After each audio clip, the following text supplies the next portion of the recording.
If you're a business that has more than 50 employees in Australia or turning over more than $100 million, I think you need to listen to this advice from Lachlan.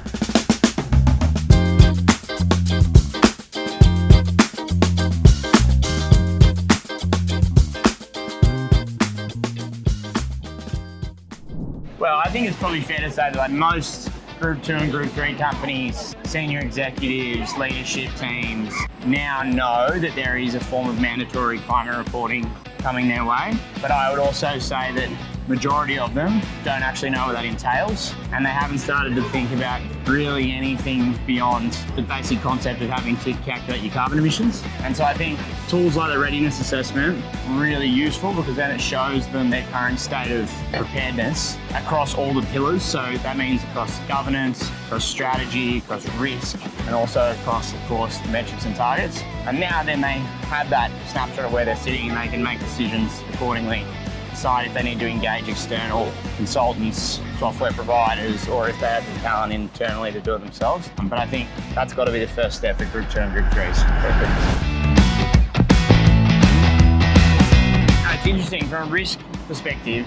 If you're a venue that holds events, the impacts of public transport going down or being out, whether that's from a climate event like high winds, storms, trees getting blown over onto train tracks, or whether it's a heat event and people just simply don't want to go to the office that day or don't want to travel in a bus, or other risks that aren't climate related, it's pretty amazing to think how much of a significant financial impact that has on a hospitality business, on an events business, and on the events organisers when you might have your attendance numbers drop by 50%.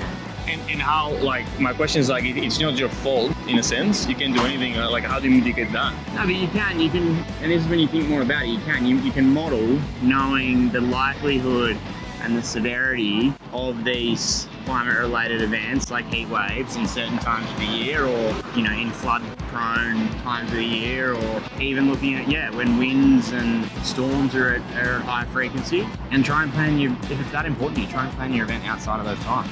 I think there's an element of being able to quantify to begin with, like how are people getting to your events. I think that is never asked in the first place. Like people don't know where people are coming from. Or even modeling, like if you think it's going to happen, what does it look like to get Uber pools organised ahead of the event, sending people Uber vouchers so that they maybe make that extra effort to turn up. And is it worth it for you to send every event attendee a $25 Uber voucher if that means you're going to get 100 extra people show up for $2,500?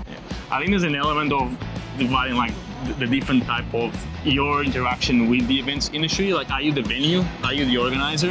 And like, what's the scale? I think there's an element of how do you affect even like if you have a touring artist, if they cancel, like what are those clauses, the legality of it? Like, there's so many layers, I think, for the events industry when it comes to climate risks that the people operating today don't think about.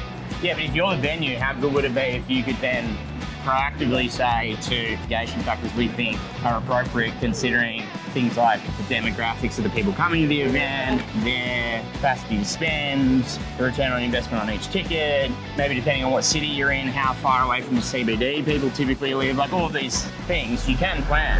Yeah.